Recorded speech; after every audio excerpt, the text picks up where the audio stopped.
पूर्व पुष्करवर में चौथा, पश्चिम पुष्करवर में पांचवा। 1 2 3 4 5 क्लियर है। ग्रीन कलर में देखिए 1 2 3 4 5 बराबर। आगे बढ़ू। जम्बू द्वीप के मध्य में महाविदेह क्षेत्र है। लाल कलर में आप देख रहे होंगे जम्बू द्वीप के मध्य में महाविदेह क्षेत्र है। तो जम्बू द्वीप के मध्य में पहला महाविदेह क्षेत्र M1, दूसरा महाविदेह क्षेत्र पूर्व धातकी खंड के मध्य में, ये वाला इस साइड रेड में आप देखो, दूसरा महाविदेह क्षेत्र M1 पूर्व धातकी खंड में, उसी तरह पश्चिम धातकी खंड में मध्य में M3 पूर्व पुष्करवर द्वीप के मध्य में M4 पश्चिम पुष्करवर द्वीप के मध्य में M5। भरत क्षेत्र सारे दक्षिण में, ऐरावत क्षेत्र सारे उत्तर में, महाविदेह क्षेत्र मध्य में। यहां 3 4 और 5 क्लियर है, बराबर है। इसके अलावा इसमें क्या होता है तो उसको हम सामान्य रूप से सिर्फ समझ लेंगे। ध्यान रखना यहां भी जगह है।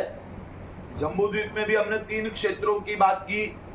ऐसे कुल मिलाकर, कोर्स में नहीं है, सिर्फ समझ लो, ऐसे कुल मिलाकर यहां पर 7 क्षेत्र होते हैं। 7 क्षेत्र है और उन 7 क्षेत्रों को बांटने वाले 6 पर्वत है।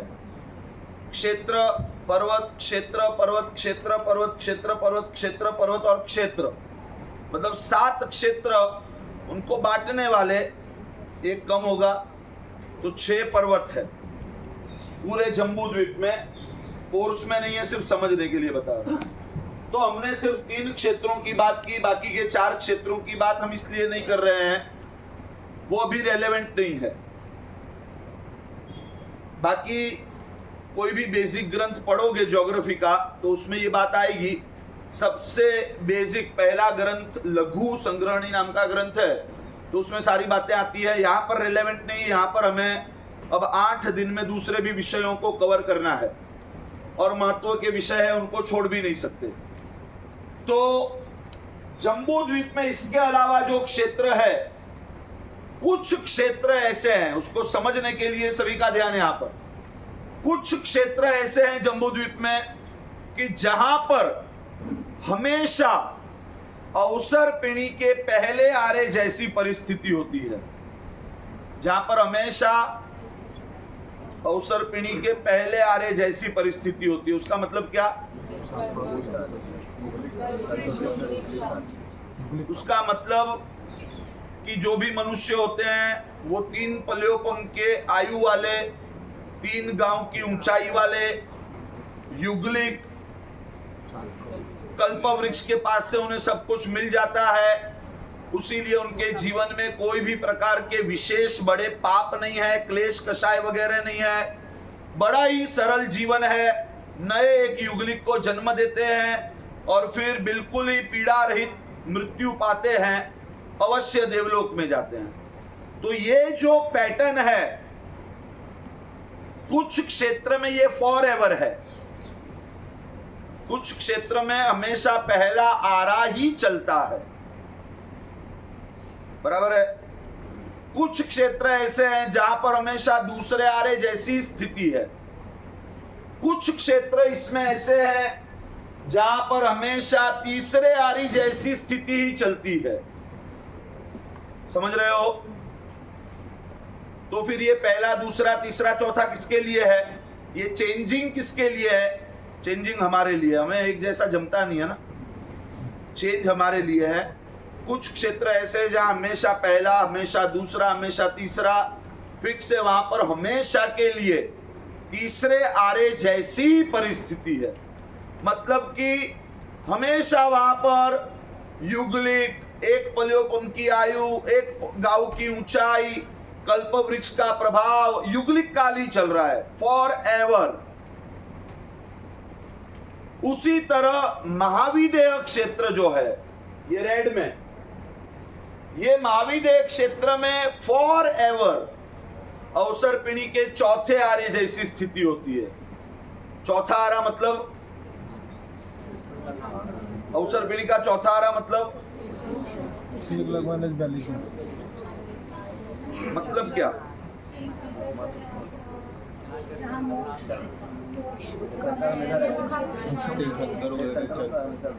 अवसर पिणी का चौथा आरा मतलब, हाँ नाम तो बराबर है, दूषम सुषम, और क्या होता है? 1 करोड़ पूर्व की आयु, 500 धनुष्य की ऊंचाई, जहां पर हमेशा तीर्थंकर, चक्रवर्ती, बलदेव, वासुदेव, मोक्ष में जाना वगैरह वगैरह जो सब कुछ है वो वहां फॉर एवर हमेशा होता है। मतलब महाविदेह क्षेत्र में हमेशा के लिए तीर्थंकर परमात्मा होते हैं। महाविदेह क्षेत्र में हमेशा चौथे आरे जैसी स्थिति होती है, मतलब कि वहां पर हमेशा तीर्थंकर परमात्मा, और उनके हिसाब से कहीं पर चक्रवर्ती, कहीं पर बलदेव वासुदेव, प्रतिवासुदेव, मोक्ष में जाना, सेम वे सातवीं नरक भी, वो सब मतलब महाविदेह क्षेत्र में हमेशा अवसर पिणी काल के चौथे आरे जैसी स्थिति होती है। तो ये 1 2 3 4 5 6 और फिर से 1 2 3 4 5 6, ये जो काल चक्र, ये जो आपने सब दिखाया, ये किसके लिए है? ये ब्लू और ग्रीन के लिए है। ये किसके लिए है? भरत क्षेत्र और ऐरावत क्षेत्र के लिए है। भरत क्षेत्र और ऐरावत क्षेत्र में समय परिवर्तनशील होता है, बाकी महाविदेह क्षेत्र में फॉर एवर चौथा आरा। उसके अलावा जो क्षेत्र है फॉर एवर, कहीं पर पहला, कहीं पर दूसरा, कहीं पर तीसरा आरा। काल चक्र जो है अवसर पिणी काल के 6 आरे, उसके बाद उत्सर पिणी काल के 6 आरे, फिर से अवसर पिणी, फिर से उत्सर पिणी। ये परिवर्तनशील जो समय चक्र है वो भरत क्षेत्र और ऐरावत क्षेत्र की अपेक्षा से है। समझ रहे हो? मतलब ये पूरा काल चक्र जो चलता है वो किसके हिसाब से चल रहा है? भरत क्षेत्र और ऐरावत क्षेत्र की अपेक्षा से चल रहा है। बाकी हर एक जगह पर तो फिक्स समय है। समझे?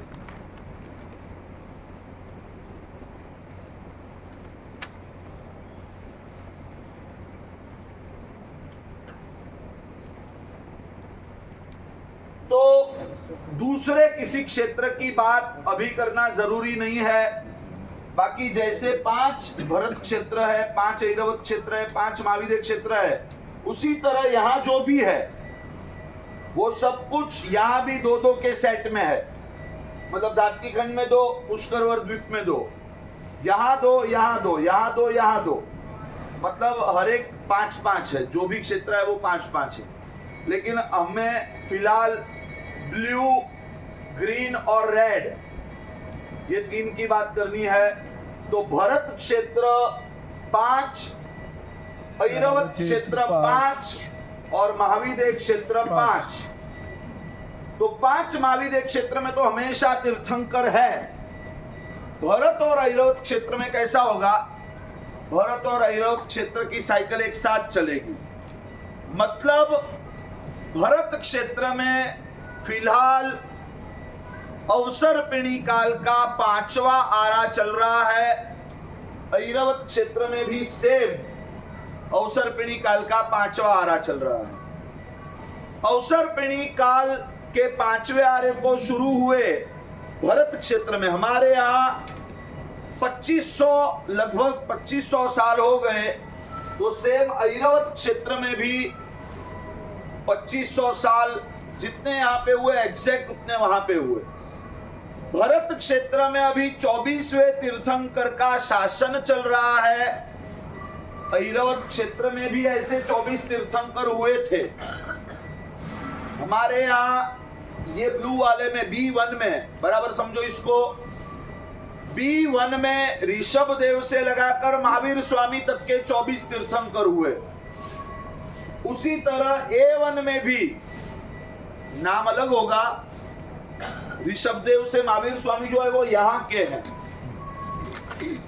यहाँ पर भी 24 तीर्थंकर हुए और उसमें से वहां भी 24वें तीर्थंकर का शासन चल रहा है। जैसे यहाँ पे 24वें महावीर स्वामी का चल रहा है, वैसे यहाँ जो भी 24वें तीर्थंकर हुए होंगे, नाम अलग होगा, उनका शासन फिलहाल वहां चल रहा है। यहाँ पर 5वें आरे को अंदाज 18,500 साल बाकी है। 2500 बीते, टोटल कितना समय है 5वें आरे का? 21,000 साल। 2500 साल बीत गए, 18,500 साल बाकी है। सेम ऐरावत क्षेत्र में भी वैसा ही होगा। मतलब एक भरत क्षेत्र में जो परिस्थिति है, सिर्फ नाम बदलेंगे, कहानी सेम, सिचुएशन सेम। एक भरत क्षेत्र में जो सिचुएशन है, पांचों 5 भरत क्षेत्र में वही सिचुएशन, और उसी तरह पांचों 5 ऐरावत क्षेत्र में भी सेम सिचुएशन। समझ रहे हो? महाविद्य क्षेत्र अलग पड़ेगा, वहां पर हमेशा चौथा आ रहा है, हमेशा तीर्थंकर है। समय का चक्र कभी ऊपर कभी नीचे ऐसा नहीं है, स्टिल एंड स्टेबल है। काल चक्र की जो सारी बातें की वो भरत क्षेत्र और ऐरावत क्षेत्र को लागू पड़ती है। तो इस तरह 5 भरत, 5 ऐरावत क्षेत्र और 5 महाविद्य क्षेत्र, कुल मिलाकर ये जो 15 क्षेत्र है, जहां पर तीर्थंकर परमात्मा या तो तीर्थंकर परमात्मा का शासन, मतलब कि मोक्ष गमन या मोक्ष मार्ग जो है वो 2.5 द्वीप में भी कहां पर है? इन 15 क्षेत्रों में। ये 15 जगह, बाकी तो पहला आ रहा, दूसरा आ रहा, तीसरा आ रहा चल रहा है, मतलब कि युगलिक काल है। वहां पर हमेशा के लिए युगलिक काल है। तो यहाँ वहां पर कोई व्यापार, व्यवसाय, बड़े पाप, वैसे बड़ा धर्म कुछ भी नहीं है। तो ये जो 15 क्षेत्र है, इसे कर्म भूमि कहते हैं। 15 कर्म भूमि। कर्म भूमि मतलब जहां पर अस्त्र शस्त्र, व्यापार वाणिज्य, खेतीबाड़ी, लेखन, गणित, ये सारे व्यवहार हो, उसे कर्म भूमि कहते हैं। कर्म भूमि का मतलब जहां पर अलग अलग प्रकार के कर्म हो, मतलब अस्त्र शस्त्र, युद्ध, लेखन, व्यापार, गणित, ये सारी चीजें जहां पर हो उसे कर्म भूमि कहते हैं। जहां पर तीर्थंकर परमात्मा हो, जहां पर मोक्ष गमन हो, मोक्ष का मार्ग हो, उन्हें कर्म भूमि कहते हैं।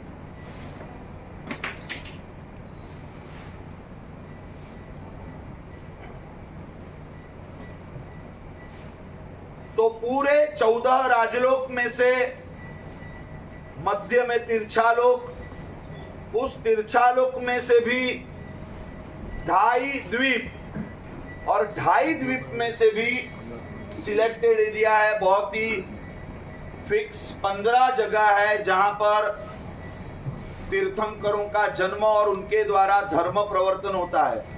बराबर, ये 15 कर्म भूमि है। यहां तक क्लियर है सब कुछ? यहां तक सब कुछ क्लियर है? किसी को कोई भी प्रश्न है तो पूछे, नहीं तो आगे बढ़ेंगे।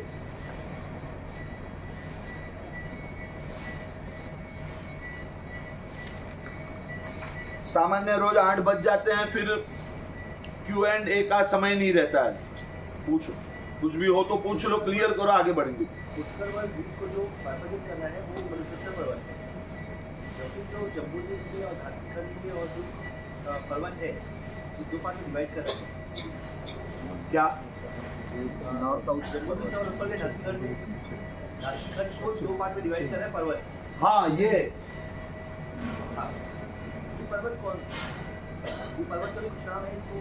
पर्वत का नाम है, एग्जाम में नहीं पूछा जाएगा। ईशुकार पर्वत है, एग्जाम में नहीं। अभी इतना अंदर जाओगे तो बहुत महंगा होगा।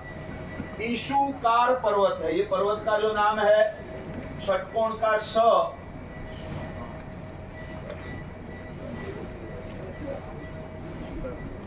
ये जो पर्वत है उनका नाम क्या है? जो ईस्ट और वेस्ट, जैसे हमारे यहाँ लोकल रेलवे है ईस्ट और वेस्ट मुंबई में, ये जो ईस्ट और वेस्ट कर रहा है उसका नाम है ईशुकार पर्वत। संस्कृत शब्द है। जो धनुष होता है, धनुष, उसकी जो डोरी होती है, धनुष की जो स्ट्रिंग होती है, उस डोरी को ईशु कहते हैं। षटकोण वाला शू है, ध्यान रखना, दूसरा कोई इशू ना आ जाए। मतलब इशू खड़ा मत करना कोई। तो वो जो डोरी है उसे इशू कहते हैं, ई और षटकोण वाला शू। तो उस डोरी से क्या होता है? धनुष्य, डोरी जब खींच के बांधते हैं तो धनुष्य जो है वो ऐसे होता है और डोरी ऐसे होती है, मतलब सेमी सर्कल बनता है। उसी तरह ये इसको सेमी सर्कल बनाता है, इसीलिए इसे ईशुकार कहते हैं। बहुत सारे नाम ऐसे हैं जो मतलब रीजनिंग है उसके पीछे, कुछ लॉजिक है। ईशुकार पर्वत कोर्स के बाहर की चीज है। किसी को कोई सवाल है तो पूछेंगे, नहीं तो आगे बढ़ता हूं। भरत क्षेत्र में अवसरपिणी काल का पहला आहार बोले साहब कि सभी फिर धीरे धीरे टर्न बाई टर्न सभी रहेंगे? हाँ, भरत क्षेत्र में, भरत क्षेत्र में मैंने कहा ना, पूरा आपको जो काल चक्र समझाया है वो 5 भरत क्षेत्र और 5 ऐरावत क्षेत्र में लागू पड़ेगा, पूरा साइकिल कंटिन्यूस। यहाँ पर 5वां आरा खत्म होगा, B1 में, B2, B3, B4, B5, हर एक जगह पर 5वां आरा खत्म होगा, 6ठा आरा शुरू होगा। मतलब किसी भी जगह पर साधु साध्वी श्रावक श्राविका नहीं होंगे, वही प्रलय वगैरह वगैरह वगैरह जो भी सारी चीजें, 6ठा आरा यहाँ शुरू होगा। और सेम 5 ऐरावत क्षेत्र में भी सेम शुरू होगा। मतलब काल चक्र जो पूरा चल रहा है वो इन 10 क्षेत्रों में समझना है। 10 क्षेत्रों में वो पूरा सिस्टम सिंक्रोनाइज वे में चलेगा, एक साथ सब कुछ चलेगा। महावीर क्षेत्र में अवसर्पिणी का चौथा आरा जैसा बर्तन है, सर्पिणी का तीसरा आरा जैसा भी बोल सकते हैं। वैसा भी बोल सकते हैं। हम अवसरपिणी वाले हैं तो हम अपनी बात करेंगे, इसलिए अवसरपिणी काल के चौथे आरे जैसा है ऐसा बोलो, या उत्सर्पिणी काल के तीसरे आरे जैसा बोलो, बराबर है। लेकिन उसमें भी कौन सा? अवसरपिणी काल के चौथे आरे की शुरुआत जैसा। 500 धनुष्य की ऊंचाई कब होती है? अवसरपिणी काल के चौथे आरे की शुरुआत में। ऋषभदेव भगवान के समय पर जो था, अजितनाथ भगवान के समय पर जो था, उस टाइप का 500 धनुष्य की ऊंचाई, 1 करोड़ पूर्व के आसपास का आयुष्य। फिलहाल महाविद्य क्षेत्र में out of the course, but समझने जैसी बात है कि अभी भी इस भूमि पर 20 तीर्थंकर है। अभी भी इस भूमि पर, इस 2.5 द्वीप के अंदर 20 तीर्थंकर है।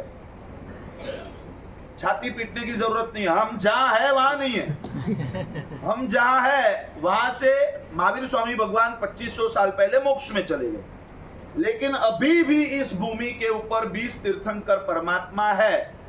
कहां पर है? महावीर क्षेत्र में। कौन से? अब तक हमें पता है महावीर क्षेत्र में। अब आप थोड़े ज्ञानी बन गए हो, नहीं काफी बन गए हो। तो इस महावीर क्षेत्र में 4, यहां पर 4, यहां पर 4, यहां पर 4 और यहां पर 4, कितने हुए? 20 तीर्थंकर अभी भी जीवित स्वरूप में वहां पर हर रोज देशना देते हैं, विहार करते हैं, जगत का कल्याण करते हैं। अभी वहां पर रात होगी, लेकिन अभी भी तीर्थंकर परमात्मा की देशना समाप्त हुई होगी, बस हमारी चालू हुई उससे कुछ समय पहले। तो 20 तीर्थंकर अभी भी है, और वो 20 तीर्थंकर जो है वो 500 धनुष्य की ऊंचाई वाले हैं। 84 लाख पूर्व का उनका आयुष्य है। मतलब ऋषभदेव भगवान के जो क्राइटेरियाज है वो इन 20 तीर्थंकर में वहां पर हमें समझने हैं, बराबर है। तो अवसर्पिणी काल का चौथा बोल सकते हैं, उत्सर्पिणी काल का तीसरा आरा भी बोल सकते हैं, लेकिन कौन सा जिसमें वो मैक्सिमम है वो एंड। क्लियर, आगे बढ़े।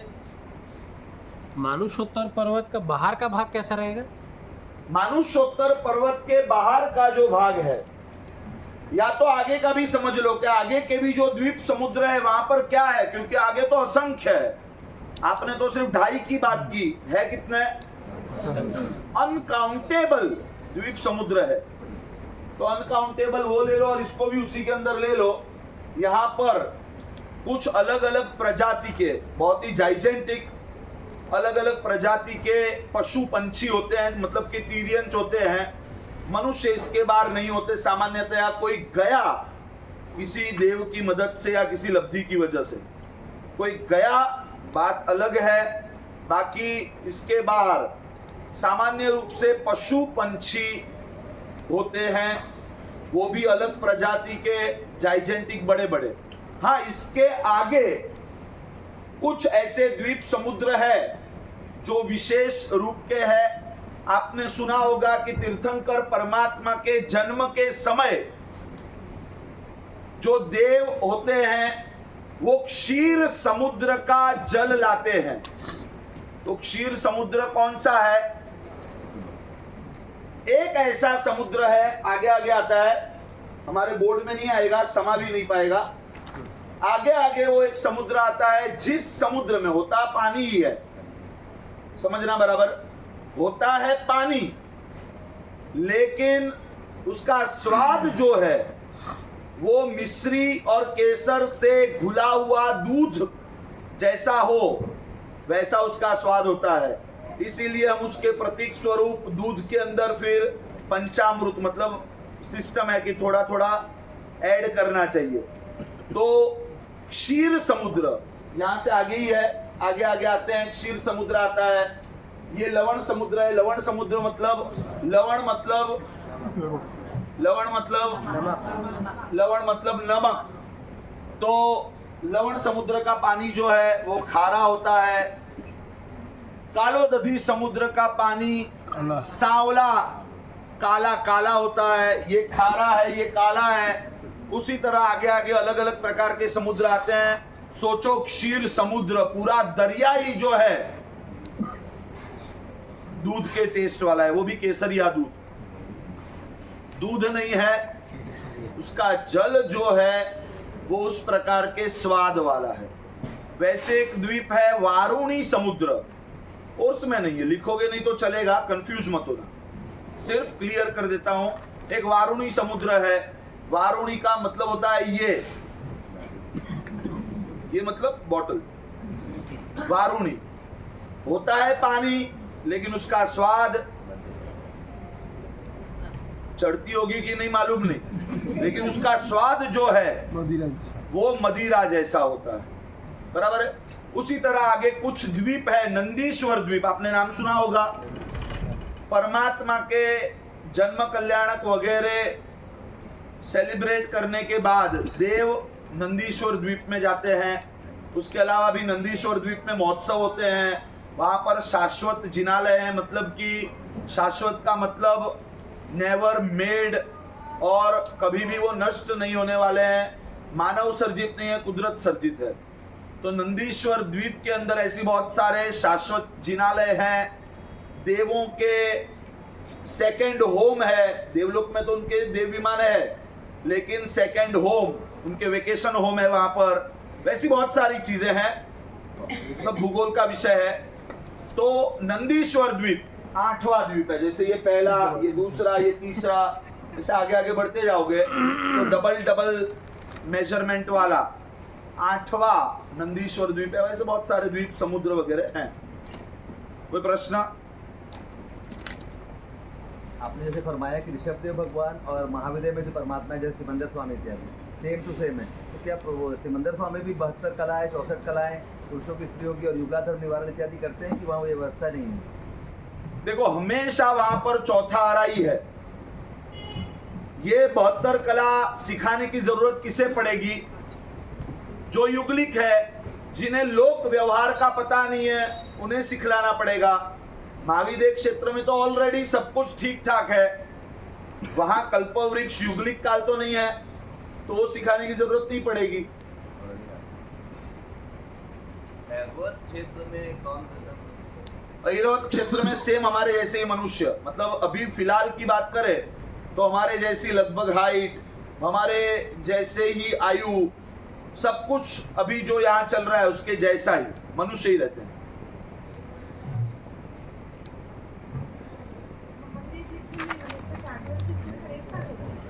हाँ, महाविदेह क्षेत्र में 4 तीर्थंकर एक साथ, मतलब कि एक जगह पर एक दूसरे को मिलते हैं। नहीं, पूछ रहा हूं, आपका सवाल वैसा ही है ना? देखो, सिर्फ नियम को समझ लेना।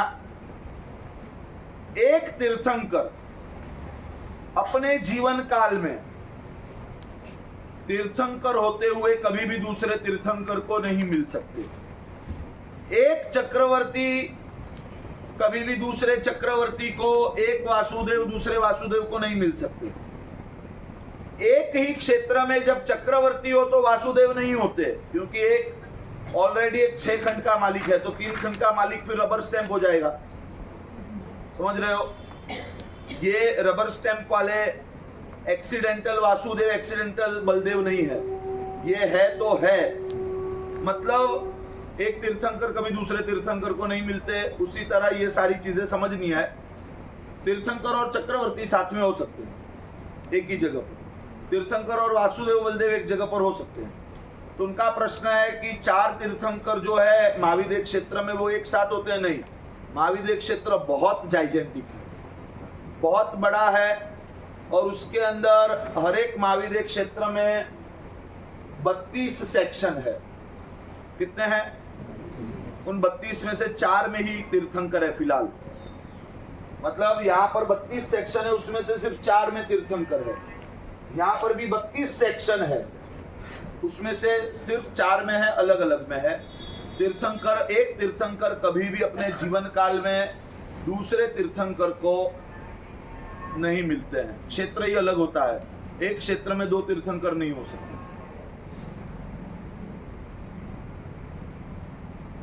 आगे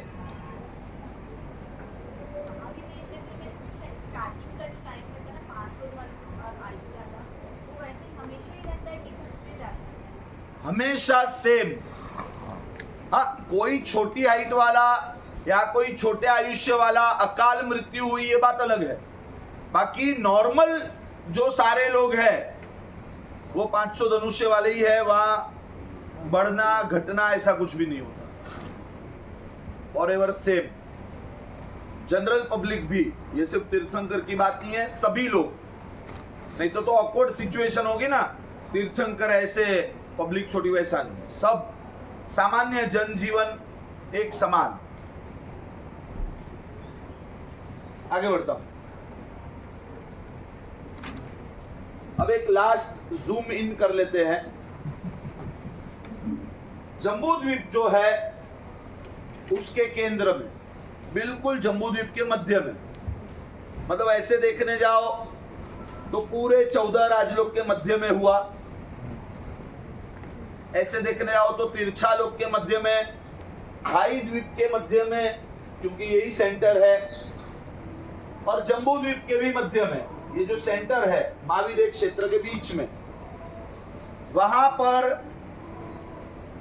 10,000 योजन की चौड़ाई वाला और 1,00,000 योजन की ऊंचाई वाला मेरू पर्वत है।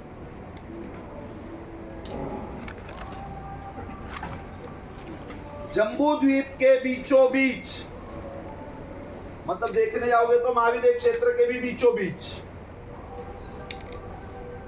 10,000 योजन की चौड़ाई, नीचे जब वो पर्वत को नीचे से नापा जाए तो 10,000 योजन की चौड़ाई वाला है। पर्वत का स्वभाव है, नीचे वो चौड़ा होता है, ऊपर ऊपर वो घटता जाता है, वो बात अलग है। 10,000 योजन की चौड़ाई वाला और 1,00,000 योजन की ऊंचाई वाला मेरू पर्वत है।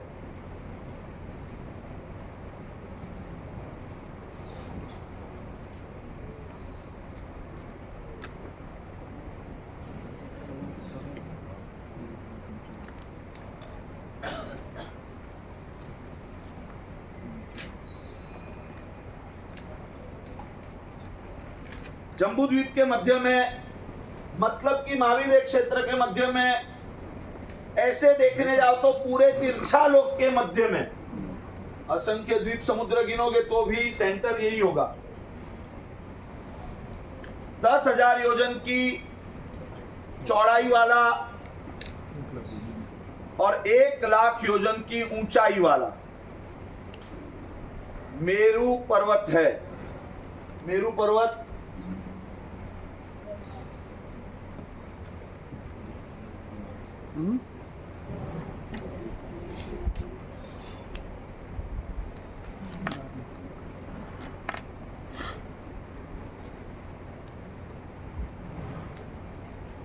ऐसे तो यहां पर जैसे सेंटर में मेरू पर्वत है, हर जगह है सेंटर में, लेकिन ये मेन पूरी धरती का केंद्र स्थल ये है। तो इस मेरू पर्वत के आसपास, इस मेरू पर्वत के आसपास सूर्य, चंद्र, सन एंड मून, ग्रह,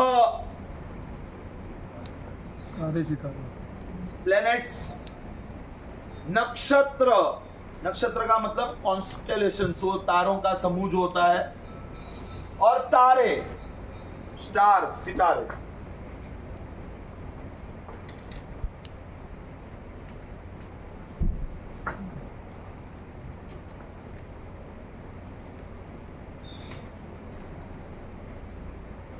सूर्य, चंद्र, ग्रह, नक्षत्र और तारे इस मेरू पर्वत के आसपास परिभ्रमण करते हैं। सूर्य, चंद्र, ग्रह, नक्षत्र, तारे, एक बार लिख लीजिए। मेरू पर्वत के आसपास परिभ्रमण करते हैं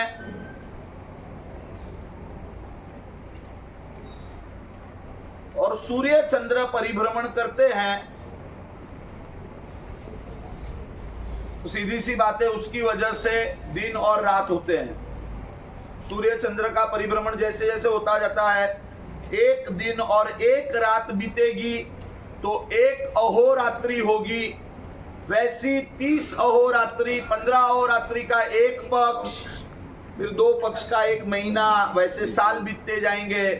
तो उसी के हिसाब से पूर्व और पूर्वांग का काउंटिंग होगा, उसी के हिसाब से 100 साल का काउंटिंग होगा, और उसी के हिसाब से 100 साल में अगर एक एक बाल पूरी जो साइकिल है उसको सोचेंगे तो पल्योपम, सागरोपम वगैरह जो भी होगा वो दिन रात की वजह से होगा।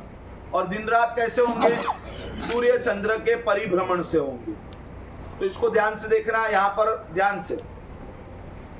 मेरू पर्वत के आसपास सूर्य, चंद्र, ग्रह, नक्षत्र और तारे परिभ्रमण करते हैं और उसके हिसाब से दिन रात्रि वगैरह काल का जो पूरा व्यवहार है वो पूरा व्यवहार चलता है। अभी सभी यहां पर ध्यान देंगे, इतना लिख लीजिए सिर्फ, बाद में अपना ध्यान यहां पर कोर्स के बारे की थोड़ी बात करूंगा। इसको समझना है और लिखना है तो बाद में लिख भी सकते हो। 5-7 मिनट का ही बहुत लिमिटेड टाइम है, कल से नया टॉपिक ले रहे हैं तो बहुत शॉर्ट में, लेकिन सचोट बात कुछ आपके सामने रखूंगा। शास्त्रकारों ने कहा है कि जम्बू द्वीप के अंदर 2 सूर्य है, 2 चंद्र है। ध्यान देना है, यहाँ पर 2 सूर्य है, 2 चंद्र है। मतलब एक सूर्य अभी हमारे भरत क्षेत्र में है, दिन हो गया। यहाँ पर बिल्कुल ऑपोजिट साइड में एक सूर्य होगा, मतलब कि ऐरावत क्षेत्र में भी अभी दिन होगा, महावीर क्षेत्र में भी रात्रि होगी। 2 सूर्य और 2 चंद्र, ये 4 देखो ऐसे सामने सामने, ये 2 चंद्र है, ये 2 सूर्य है। भरत क्षेत्र, ऐरावत क्षेत्र में, महावीर क्षेत्र में 2 चंद्र है। ये घूमेंगे। 2 सूर्य महावीर क्षेत्र यहाँ पर चले गए और यहाँ पर चंद्र रात्रि हो गई, इन शॉर्ट सूर्य यहाँ से दूर चले गए, तो भरत और ऐरावत क्षेत्र में रात्रि होगी। उस तरह ये सूर्य चंद्र ऐसे ऐसे घूमते जाते हैं और दिन रात आगे बढ़ते जाते हैं, वही सूर्य चंद्र रिपीट होते हैं। मतलब आज जिस सूर्य को हम देख रहे हैं उस सूर्य को हम कल नहीं परसों देखेंगे। ये सूर्य यहाँ पर है, कल ऐरावत क्षेत्र जाएगा, ये जब यहाँ जाएगा तो यहाँ वाला यहाँ आएगा। तो जिसको हमने कल देखा था उसको हम कल देखेंगे, जिसको आज देखा है वो परसों देखेंगे। क्लियर है? तो ऐसे दो सूर्य दो चंद्र जम्बूद्वीप में है। अब सवाल होगा कि भाई ये तो पूरी थियरी अलग टाइप की आ रही है, पहले तो ये घूम रहे हैं, हमने तो सुना है कि हम घूमते हैं, ये वैसे के वैसे हैं। ऐसे भी घूमना आपको पसंद है? नहीं, अभी कुछ लोग गायब थे कोर्स में से, क्योंकि रात को जा जाके 2-2, 3-3 बजे तक घूम रहे हैं बराबर के। तो हमने तो ज्योग्राफी में ये पढ़ा है कि भाई हम घूमते हैं और सूर्य चंद्र वैसे के वैसे हैं। दूसरी ये थियरी कि ये दो सूरज और दो चंदा मामा कहां से आ गए? मामा एक ही, अच्छा ये दो दो। मैं आपको बता दूं, भूगोल की जितनी भी बातें साइंस में हमने पढ़ी है, हो सकता है काफी कुछ साइंटिफिक होगा, कुछ लॉजिकल होगा, लेकिन अभी भी बहुत काफी अभ्यास किया इस बारे में, 5 मिनट में नहीं बता पाऊंगा, लेकिन भूतकाल में इस विषय में बहुत कुछ स्टडी रिसर्च जो भी किया उसके हिसाब से इतना पता चला है कि ज्योग्राफी और एस्ट्रोनॉमी के जितने भी कंक्लूजन्स वो लोग दे रहे हैं वो एक्चुअली कंक्लूजन्स नहीं है, वो सिर्फ एक अजम्पशंस है, एक अंदाज है। समय समय पर वो स्टेटमेंट बदलते जाते हैं। जैसे मैं आपको एक एग्जांपल दे दूं, मुंबई के अंदर मतलब गुजरात में गुजरात समाचार नाम का एक न्यूज़पेपर आता है, आप सभी को पता होगा। गुजरात समाचार लीडिंग न्यूज़पेपर है और गुजरात समाचार की एक पैटर्न है। ये एक एग्जांपल दूंगा, वैसे बहुत सारे एग्जांपल हो सकते हैं। तो मुझे याद है 2012 की साल में गुजरात समाचार की एक पैटर्न है कि जब साल खत्म होता है, अब ये 2024 जब खत्म होगा, तो आखिरी दिनों में गुजरात समाचार के अंदर एक मतलब 2-2, 4-4 पन्ने भर के एक एडिशनल कॉपी आएगी, गुड बाय 2024। गुड बाय 2024 हर साल आती है, जो साल बीतने वाला होता है उसे गुड बाय कहते हैं। फिर एक नया एडिशन उसमें जुड़ता है, वेलकम 2025, इस साल भी शायद होगा।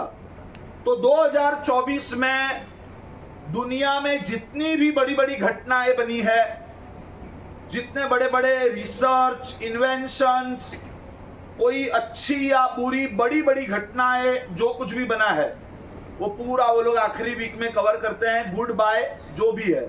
तो गुड बाय 2012 की कॉपी की मैं बात कर रहा हूं। न्यूज़पेपर अचानक मेरे हाथ में, मतलब कहीं से था तो हाथ में मैंने लिया, ऐसे ऐसे ही कर रहा था, उसमें से गुड बाय 2012, और उसके अंदर उन्होंने दिखाया कि आसमान के अंदर जैसा चंदा, जैसा मून ऑलरेडी एक है, वैसा और एक मून आकाशगंगा में मिला है। मतलब उनको सर्च करते करते एक ऐसा दूसरा चंद्र मिला है, एग्जैक्ट उसी के जैसा, उसी के जैसा नाप, उसी के जैसा वातावरण वगैरह वगैरह सब कुछ उसके जैसा। फिलहाल उसे वो एक कोड देते हैं K65 N215, वो उनके कोड होते होंगे, कुछ उनकी लैंग्वेज होती होगी। तो उन्होंने उसको एक कोड दिया और कोड देकर उन्होंने लिखा कि अभी इसके ऊपर रिसर्च जारी है, लेकिन इस साल खगोल शास्त्रियों ने अपने रिसर्च में ऐसा पाया है कि ऐसा एक और चंद्र मिला है और ऐसे बहुत सारे चंद्र मिलने की शक्यताएं हैं। आकाशगंगा में ऐसे बहुत सारे चंद्र मिलने की शक्यताएं हैं, क्योंकि ये जो एस्ट्रोनॉमी है वो किसी कंक्लूजन पर नहीं पहुंची है। एक समय था जब सूर्य चंद्र को ही गिना जाता था, फिर सूर्य चंद्र के अलावा उन्होंने मंगल, शुक्र, बुध, गुरु मतलब Jupiter, Mars, Venus, mercury, Saturn सभी को गिना। उसके बाद उन्होंने नेपच्यून, प्लूटो और यूरेनस को गिना। अब उसके बाद उनको पता नहीं क्या हुआ, जमा नहीं होगा, तो प्लूटो को उन्होंने बाहर निकाल दिया। हमारे यहाँ 88 प्लैनेट्स ऑलरेडी बताए हैं। कितने? 88। ज्योतिष शास्त्र में 9 प्लैनेट ज्यादा काम के हैं, तो ज्योतिष में 9 गिने जाते हैं। सोलर सिस्टम में भी 9 गिने जाते थे। अब उन्होंने प्लूटो को धक्का मार के बाहर निकाल दिया। तो उनको मन होगा तब लेंगे दूसरे को, मन नहीं होगा तो निकाल देंगे। लेकिन हमारे शास्त्रों में 88 प्लैनेट्स बताए गए हैं ऑलरेडी। बराबर है। उसी तरह आप देखोगे हमारे यहाँ का जो गणित है वो इतना एक्यूरेट है, आने वाले 100 साल तक, 100 साल तो उससे ज्यादा नहीं बना सकते, इसलिए आने वाले 100 साल तक किस दिन कौन सी तिथि आएगी, किस दिन सूर्य ग्रहण, किस दिन चंद्र ग्रहण, किस दिन क्या क्या होगा, अभी 100 साल के पंचांग अवेलेबल है, बड़े बड़े वॉल्यूम। और सिर्फ तिथि, वार और तारीख नहीं, हमारे जो छोटे छोटे आते हैं वो पंचांग नहीं, सब कुछ उसके अंदर, मतलब डिटेल्ड पंचांग इतने मोटे मोटे होते हैं। 100 साल के पंचांग हमारे पास अवेलेबल है। इसका मतलब कि भारतीय विद्या या जैन ज्योतिष जो है वो इतना एक्यूरेट है, दुनिया में कोई उसे बीट नहीं कर सकता। अब तो एस्ट्रोलॉजी को उन्होंने साइंटिफिक सब्जेक्ट के तौर पर स्वीकार लिया है। तो सूर्य, चंद्र, ग्रह, नक्षत्र, तारा ये सब घूमते हैं, वो भी देव के विमान है। सूर्य क्या है? देव विमान। देव विमान है। उसमें एक इंद्र होता है जिसका नाम है सूर्य इंद्र। चंद्र के अंदर एक इंद्र होता है, वो है चंद्रेंद्र। दूसरे में सिर्फ देव होते हैं सामान्य, लेकिन सूर्य और चंद्र ये इंद्र के विमान है। और हम जिस सूर्य और चंद्र को देखते हैं वो देव विमान के अंदर देव रहते हैं। आप बोलोगे महाराज साहब ये तो बहुत लंबी आपने जाने दी। हाँ, मतलब नीरज चोपड़ा स्टाइल। तो 8 बज गए एक्चुअली, क्या करें, छोड़ो।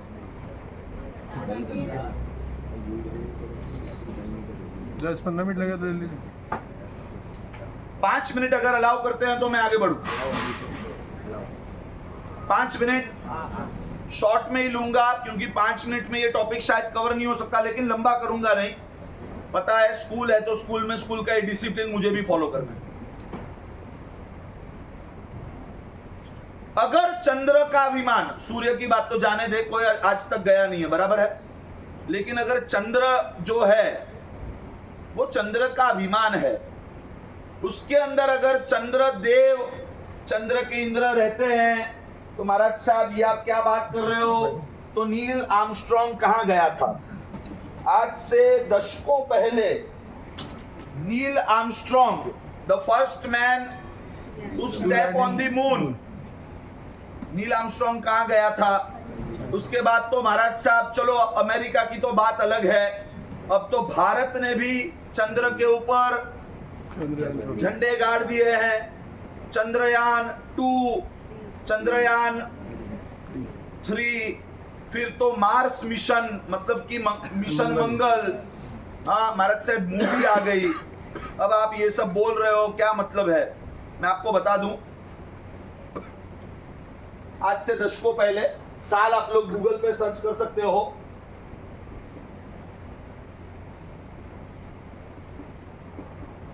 अपोलो 1। अमेरिका ने चंद्र यात्रा के बहुत सारे मिशन किए, सभी के सभी मिशन फेल गए, कुछ फेल गए, कुछ मिशन ऐसे थे कि उनका जो वो मॉड्यूल था जिसमें वो लोग चंद्र पे जाने वाले थे, वो स्पॉट पे ही क्रैश हो गए, वहीं के वहीं फटके खत्म हो गए। कुछ गए लेकिन एक चक्कर लगा के आ गए। आखिर में अपोलो 11 ये मिशन, चंद्र यात्रा का मिशन अमेरिका ने प्लान किया, और अमेरिका ने दुनिया भर को, ये समय वो था जब अमेरिका और रशिया के बीच में भयंकर कोल्ड वॉर चल रहा था, सुपर पावर बनने की रेस में दोनों थे। अमेरिका ने अपने आप को सुपर पावर ऐसे तो प्रूव कर दिया था हिरोशिमा और नागासाकी के ऊपर धमाके करके। उसके पहले अमेरिका दुनिया के नक्शे में उसका कोई वजूद नहीं था। जिस दिन उसने दादागिरी के क्षेत्र में पहला कदम उठाया, उस दिन से अमेरिका का नाम भी आया कि भाई दुनिया में ये सबसे बड़ा डॉन है। अब डॉन को अपनी सीट संभालने के लिए थोड़े थोड़े समय में कुछ न कुछ करना होता है। वेरी क्लियरली दे प्लान्ड अपोलो 11, और अपोलो 11 ये जो भी है चंद्र पर गया ऐसी बात है। उसके वीडियोस, उसका लिटरेचर, उसके फुटेजेस सब कुछ मिलता है।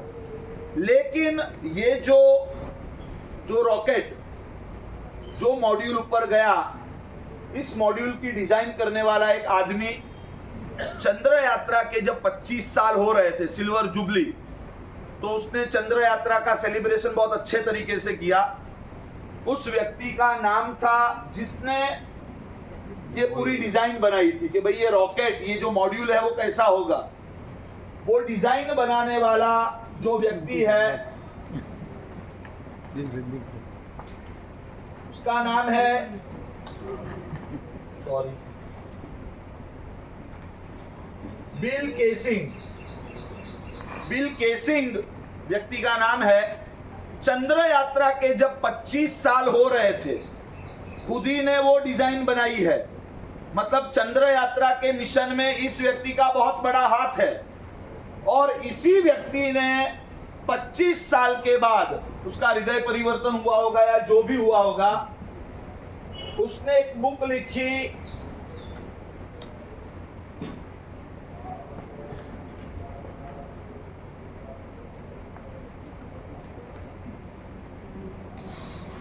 We never went to the moon।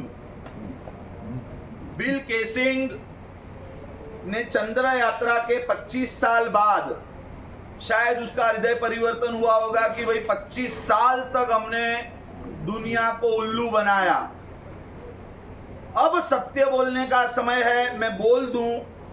Bill casing, the man who designed Apollo 11, उसी व्यक्ति ने चंद्र यात्रा के 25 साल बाद एक बुक लिखी, we never went to the moon. एक डॉक्यूमेंट्री फिल्म बनाई, उसका नाम भी यही है। आपके पास तो है, आप देख सकते हो, इंग्लिश में है। अगर इंग्लिश में हाथ तंग होंगे तो मे बी इतना समझ में नहीं आएगा, लेकिन बाकी पूरा देखोगे समझ में आ जाएगा। शायद हिंदी में अगर डब हुआ तो भी पता नहीं। इस व्यक्ति ने एविडेंसेस के साथ, डॉक्यूमेंट्स के साथ ये सारी बात बताई है कि चंद्र यात्रा पूरी दुनिया को ठगने के लिए, महासत्ता बनने के लिए, रशिया के सामने अपने आप को खड़ा करने के लिए एक प्रकार का तूत था, कौभांड था, एक बड़ा होक्स था। We never went to the moon. और हॉलीवुड में तो ऐसी फिल्म भी आ चुकी है भूतकाल में, बहुत साल पहले आई है, द कैप्रिकॉन 1 नाम की फिल्म। द कैप्रिकॉन 1 ऐसे पूरा प्लानिंग हुआ, फिर वहां से उन्होंने टेक ऑफ किया, टेक ऑफ करके कहीं पर लैंड हो गए, और फिर किसी डेजर्ट एरिया में, किसी रेगिस्तान के अंदर, स्टूडियो के अंदर, वहां पे स्टूडियो खड़ा किया और रेगिस्तान के अंदर पूरा शूट होने के बाद उसको वहां पर टेलीकास्ट किया गया। द कैप्रिकॉन 1, वो तो एक फिल्म है, काल्पनिक फिल्म है, लेकिन अमेरिका इस दुनिया को किस तरह उल्लू बनाती है और किस तरह उल्लू बनाया, उस फिल्म में क्लियर दिखाया गया है। हॉलीवुड की फिल्म है द कैप्रिकॉन 1, और ये तो डॉक्यूमेंट्री है, मतलब एविडेंस के साथ, प्रूफ के साथ सारी बातें इसके अंदर है। We never went to the moon. अभी वो मून पे गए नहीं है, तो मुझे पता नहीं इंडिया वाले गए कि नहीं। अभी ये चंद्रयान कहां पर गया, क्या गया, आई डोंट नो, सोचने का विषय है। पहले जो गया था उसने ही बहुत बड़ी गड़बड़ियां की है, मतलब उसने सभी को उल्लू बनाया है। तो दूसरी बार, तीसरी बार जो हुआ, जो मिशन मंगल हुआ, शायद ऐसा हो सकता है कि कुछ साल के बाद कोई दूसरी भी डॉक्यूमेंट्री या फिल्म आए, राह देख सकते हैं उसकी। लेकिन ये सारी बातें जो हैं इसके अंदर तथ्य कितना है और कितना बनाया, मतलब एक स्टोरी है, सर्च का विषय है। जिस जमाने में चंद्र यात्रा हुई थी पहली अमेरिका में, अपोलो 11, उस समय में भी पब्लिक की ओर से बहुत विरोध खड़ा हुआ था। समय बीतने पर वो विरोध शांत हो गया, लेकिन आपको इंटरनेट पे इसके बारे में भरपूर चीजें मिलेगी। अलग अलग तरीके से ढूंढोगे तो पता चलेगा कि ये पूरा कौभांड था, दुनिया भर को ये दिखाने के लिए कि दुनिया में जो कोई भी नहीं कर सकता वो हम कर सकते हैं। और तो ही शस्त्रों का व्यापार, टेक्नोलॉजी का व्यापार तो ही धूम से चल सकता है। अमेरिका की पूरी इकोनॉमी जो है टेक्नोलॉजी पे भी कम, शस्त्रों पे पूरी निर्भर है। आज अगर इजराइल और ईरान लड़ना बंद कर दे तो अमेरिका की दुकान बंद हो जाए। तो ये पूरा दुकानदारी का मामला है। बात को यहाँ खत्म करते हैं, विस्तार से हो सकती है लेकिन कल से दूसरा विषय लेंगे। सामूहिक गुरु वंदन।